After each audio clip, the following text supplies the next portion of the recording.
lo dijo en la primera hora. Muy bien, 7:14 en la mañana. Vamos a comenzar con la ronda de entrevistas correspondiente a la jornada del día de hoy. Anoche el Consejo Nacional Electoral tomó dos decisiones respecto de dos objeciones que fueron presentadas por el Movimiento Revolución Ciudadana.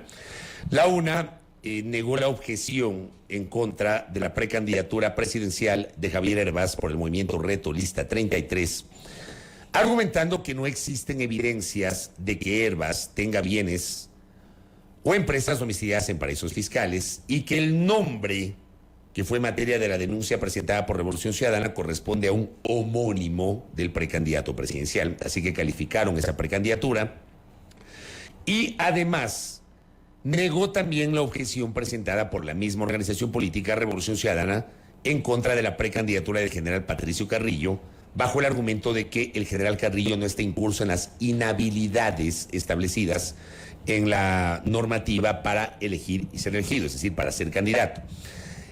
Frente a esto, no entendería pues que estas objeciones rechazadas merecerán una respuesta y por eso le hemos invitado a Luis Fernando Molina, quien es exasambleísta, es abogado y entiendo que igualmente está como candidato para la próxima elección por Revolución Ciudadana, pero además ha sido uno de los impulsores de estas objeciones. Doctor Molina, bienvenido, buen día, ¿cómo le va? Belkis, Fabricio, ¿cómo están? Buenos días a todos y todas los que nos siguen a través de Radio Sonorama. ¿Cómo asumen ustedes en Revolución Ciudadana la decisión del CNE de negar las dos objeciones que ustedes presentaron?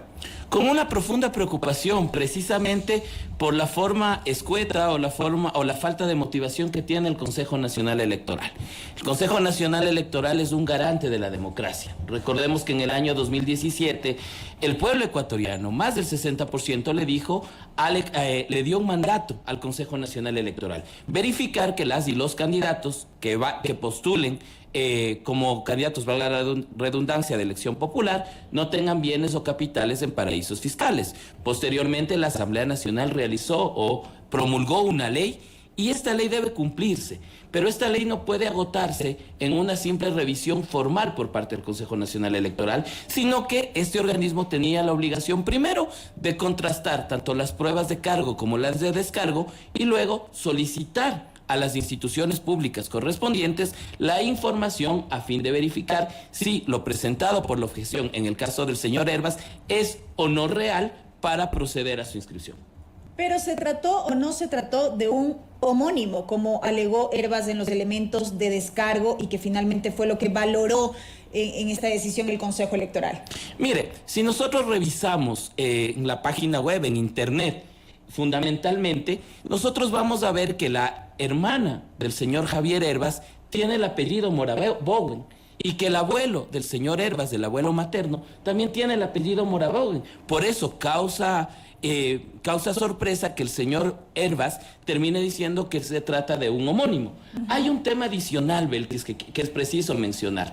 Este proceso de objeción también tiene una investigación periodística del medio digital Hoja de Ruta, con el periodista Andrés Durán. Si nosotros revisamos la investigación del periodista Andrés Durán, vamos a evidenciar que en el año 2008 existe una cesión de derechos entre Nova Alimentos y Agrogroup Corporation S.A., es decir, las empresas vinculadas al señor Javier Hervás, la una offshore y la otra parte de su holding de empresas en Ecuador.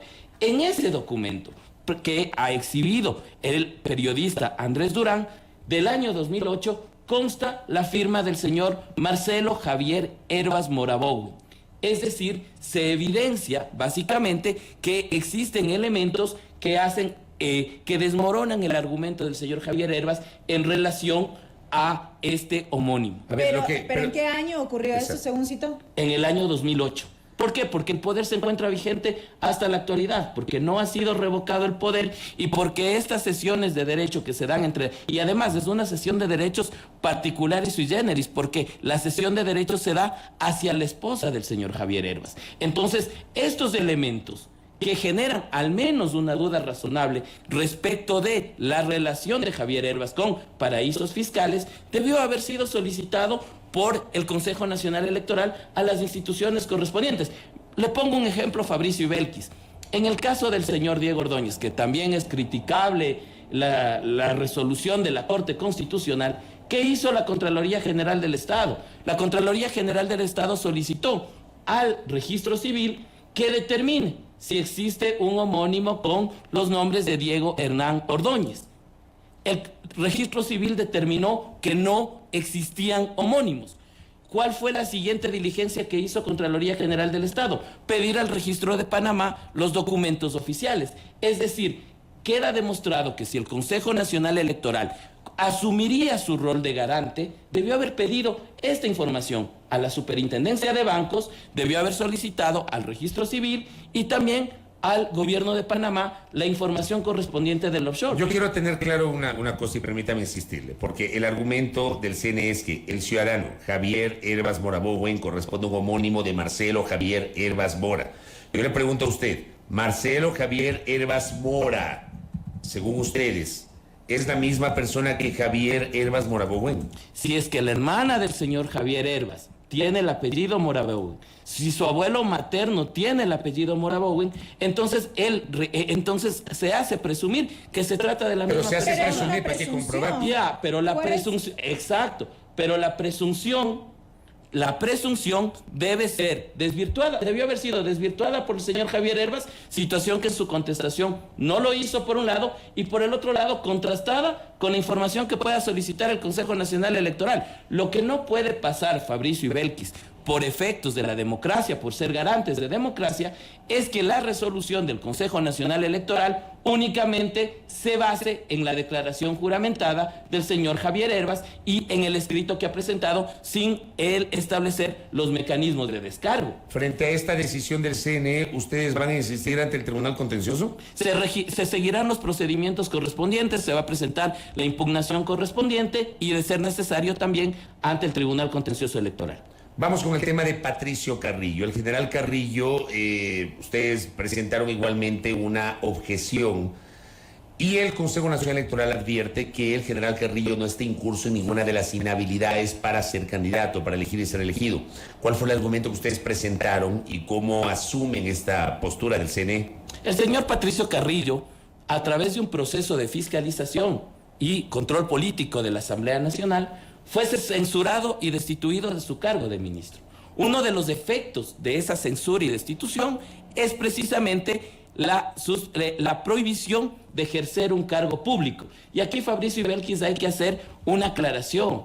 No se está estableciendo una prohibición de ser funcionario público, sino de ejercer un cargo público, es decir, de entrar y en cualquiera de las modalidades que establece la Ley Orgánica de Servicio Público al sector público. Por lo tanto, una de esas formas de ingreso al sector público es precisamente el ser una autoridad de elección popular. Por tanto, el señor Carrillo se encuentra impedido durante 2 años de poder ingresar bajo cualquier modalidad. No puede ser ministro, no puede ser un funcionario, un servidor público, tampoco podría ser un dignatario de elección popular. Por lo tanto, esa resolución, que además tiene efectos de cosa juzgada en materia de control político, porque ya no cabe recurso alguno, se encuentra en firme y por tanto su candidatura no debía ser aprobada. Pero ahí hay que establecer una diferencia, creería yo. Es verdad, está impedido de ejercer cargo público como tal, pero eso... ¿qué relación tiene con la calificación como tal de la candidatura si, analizada la documentación, analizados los requisitos, el Consejo Electoral determina que evidentemente no tiene impedimento para la inscripción de la candidatura? Hay un principio, Belkis y Fabricio, en el Código de la Democracia que se ha desarrollado, que es el indubio pro democracia. Y finalmente este principio lo que dice es que el Consejo Nacional Electoral tiene la obligación como garante de verificar que todos se encuentren debidamente habilitados en el caso ya de inscripción de candidaturas. No podríamos pensar, Belkis y Fabricio, que se puede establecer, por ejemplo, la inscripción de una candidatura que al momento, en caso de ser electo, no podría asumir funciones. Es decir, estos elementos sí deben tenerse en consideración. Y creo que ahí el Consejo Nacional Electoral debía haber actuado cumplir con su rol de garante. Pero ahí, por ejemplo, le pregunto, y en consonancia con lo que le preguntaba a Belkis, uno podría pensar que hay una suerte de vacío o de contradicción en la norma, porque Carrillo no ha perdido sus derechos políticos, no ha perdido sus derechos de participación. Al tener derechos políticos y derechos de participación puede elegir y ser elegido. Ciertamente yo coincido en el hecho de que desde mi punto de vista el general Carrillo, si llegase a ganar la elección, no pudiera ocupar el cargo porque él tiene un impedimento que incluso está registrado en el Ministerio de Trabajo. O sea, correcto, ni siquiera podría hacer algo tan elemental como obtener el certificado de un impedimento del Ministerio de Trabajo, que es un requisito sine qua non para pasar a ser parte de la nómina de la Asamblea Nacional si llegase a ganar. El tema es que, entendiendo que efectivamente tiene un impedimento consagrado en la Ley Orgánica de la Función Legislativa, y eso se ha materializado en el sentido de que no puede ser funcionario público, no puede ser parte del servicio público, no puede ocupar un cargo público, pero eso no le impide ser candidato. Por supuesto que hay esta contradicción, pero termina siendo así, doctor. Sí, pero el Código de la Democracia también establece como uno de los requisitos al momento de la aprobación de las instituciones no encontrarse inmerso en algunas de las prohibiciones establecidas en la ley. Y una de las prohibiciones de la ley es el impedimento del ejercicio de cargo público. ¿Por qué? Porque evidentemente nosotros vamos hacia lo que significa la causalidad final. ¿Qué significa? ¿Cuál es el objetivo de la inscripción de la candidatura? El ocupar un cargo de elección popular, si resulto electo. Por lo tanto, en ese sentido, si es que la causa final es aquello, finalmente lo que debe hacer el Consejo Nacional Electoral es precisamente analizar respecto de lo que podría pasar en caso de una eventual elección del candidato Carrillo. A ver, pero vamos a la norma. El 113 de la Constitución hace referencia a quienes no pueden ser candidatos o candidatas de elección popular. 8 numerales. Quienes al inscribir su candidatura tengan contratos con el Estado, como personas naturales o como representantes o apoderados de personas jurídicas. Quienes hayan recibido sentencia condenatoria ejecutoriada por delitos sancionados con reclusión o por cohecho, enriquecimiento ilícito o peculado. Quienes adeudan pensiones alimenticias, juezas y jueces de la función judicial, miembros del servicio exterior que cumplan funciones fuera del país, servidoras y servidores públicos de libre nombramiento y remoción y los de periodo fijo, salvo que hayan renunciado con anterioridad a la fecha, bueno, en fin, quienes hayan ejercido autoridad ejecutiva en gobiernos de facto, miembros de las Fuerzas Armadas y de la Policía Nacional en servicio activo. En el 113 de la Constitución no consta este elemento al que se hace referencia en torno a Patricio Carrillo como un impedimento, y lo propio ocurre en el 96 del Código de la Democracia, que también especifica quiénes no pueden ser candidatos de elección popular. Tampoco está determinado en la norma de manera expresa. Sí, pero uno de los roles que tiene, de acuerdo al 444, el 441 al 444 y el 424 de la Constitución, es que no podemos hacer nosotros, dentro de nuestro ordenamiento jurídico, una interpretación literal de la norma, sino una interpretación integral de la Constitución, una interpretación integral del ordenamiento jurídico. Por ende, y en consecuencia, no hay que analizarlo a los requisitos del candidato Carrillo únicamente respecto de lo que tiene que ver con, valga la redundancia, cuáles son los requisitos para su postulación, sino cuáles son los efectos de la institución del juicio político como un mecanismo de control.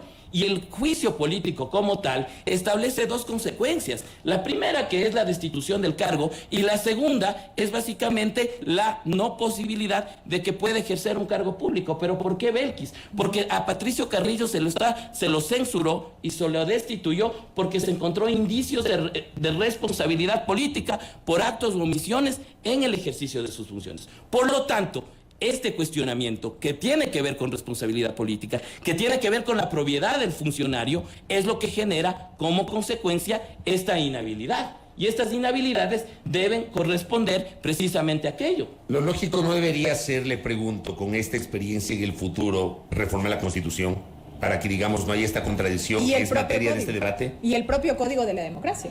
Yo creo que habría que avanzar en un proceso de reforma en materia electoral, en materia constitucional, pero también ahí hay una situación, Fabricio y Belkis, que siempre nos sale debiendo. Porque la Corte Constitucional, como garante y máximo intérprete de la Constitución, también debería establecer una sentencia modulatoria para garantizar la seguridad jurídica. Y vemos que la Corte Constitucional elude ese rol y genera estas divergencias. Yo creo que también aquí debería haber un rol garante de la Corte Constitucional. Igualmente, en el caso del general Carrillo, ustedes van a seguir el trámite correspondiente y llegar al Tribunal Contencioso Electoral. Vamos a seguir las instancias correspondientes. ¿Han presentado ustedes otro tipo de objeciones a candidaturas o a listas? No, hasta el momento son las que se han presentado. ¿Qué pasó con lo que ocurrió el fin de semana, el hecho de que inicialmente el Consejo Nacional Electoral no calificó al binomio de Revolución Ciudadana, integrado por Luisa González y Andrés Arauz, argumentando que no completaron la documentación que exigen los requisitos para poderse inscribir. ¿Qué fue lo que ocurrió, doctor? Nuestra organización ha procedido ya a realizar la subsanación en los términos que ha establecido el Consejo Nacional Electoral y en los próximos días deberá ya aceptarse el binomio presidencial. Pero ¿qué fue lo que pasó? ¿No presentaron el plan de trabajo, el plan de gobierno? ¿Qué fue lo que pasó? Se trata de un incumplimiento de manera formal en relación a la verificación de algunos documentos relacionados con el plan de trabajo del binomio presidencial. Hace falta subsanar algunos temas en relación a esa documentación que en la forma se nos ha solicitado puedan ser subsanados y eso es lo que se va a realizar. Pero ¿se presentó o no el plan de trabajo? Porque revisando el informe que se elaboró, en efecto, lo que se determinó es que no constaba la presentación del plan de trabajo de este binomio. Se ha realizado a ver, lo que pasó dentro del binomio es respecto del plan de trabajo en relación un poco a lo que significa el plan legislativo y el plan del presidente de la República. Lo que se ha pedido un poco es unificar esos dos documentos de tal manera que pudiera tener claridad cuál es el plan legislativo y cuál es el plan de gobierno del presidente de la República. Recordemos que nuestra organización política siempre ha pensado en la necesidad de tener un plan de gobierno integral que parta de la responsabilidad de tener una agenda política programática del legislativo y también del Ejecutivo. Ese tema que es que desde el punto de vista formal se ha solicitado su unificación y su subsanación, se lo ha realizado y en los próximos días será calificado. Pero se puede decir que es un problema de fondo el que ocurrió, fue un olvido, digamos, ¿cómo se interpreta esto? Mire, yo creo que dentro de los procesos de inscripción están también presentes algunos errores informáticos que pudieran entrever al momento de poder incorporar de manera electrónica la información correspondiente. Que no se cargó el plan de trabajo. Además que recordemos en esa situación que muchas veces también los problemas informáticos surgen de parte del Consejo Nacional Electoral. Pero yo creo que esto no habría que polemizar en el sentido de que finalmente termina siendo un elemento posible de subsanación, como ocurrió, por ejemplo, con el binomio del señor Villavicencio, y evidentemente lo que se ha establecido es la subsanación correspondiente. Lo que pasa es que, claro, por eso las preguntas que le hacemos en este rubro, para entender si efectivamente hubo un error en la inscripción y ustedes se han visto obligados a subsanar, porque claro, después de la decisión del viernes en la noche del Consejo Nacional Electoral se generaron una serie de especulaciones, que el Consejo quería proscribir a la candidatura de Revolución Ciudadana. ¿Usted reconoce que efectivamente hubo errores y eso se subsanó? Sí, se han subsanado los errores correspondientes, se han también corregido, se ha presentado al Consejo Nacional Electoral y creo que más allá de la polémica que siempre va a existir Belkis y siempre va a existir Fabricio en este tema, ¿por qué? Porque somos la primera fuerza política del país. Entonces sabe la gente que estarán pendientes de ver si es que en Guayas se logran inscribir las candidaturas, que el plan de gobierno, pero mire, eso que pasa en las organizaciones políticas, ventajosamente han sido temas de forma que han sido subsanados y superados, y creo que más bien la discusión debe avanzar en cuál es nuestro plan legislativo, cuál es nuestro plan de gobierno para recuperar la patria y ofrecerle mejores días al país. Y de eso hablaremos en el futuro. Gracias a Luis Fernando Molina por el tiempo, muy amable. Nuestro invitado, el doctor Luis Fernando Molina, sustentando la postura de Revolución Ciudadana respecto de las objeciones a las precandidaturas de Javier Hervás y del general Patricio Carrillo, aquí en A Primera Hora. Primera Plana. Todas las noticias, todas las voces.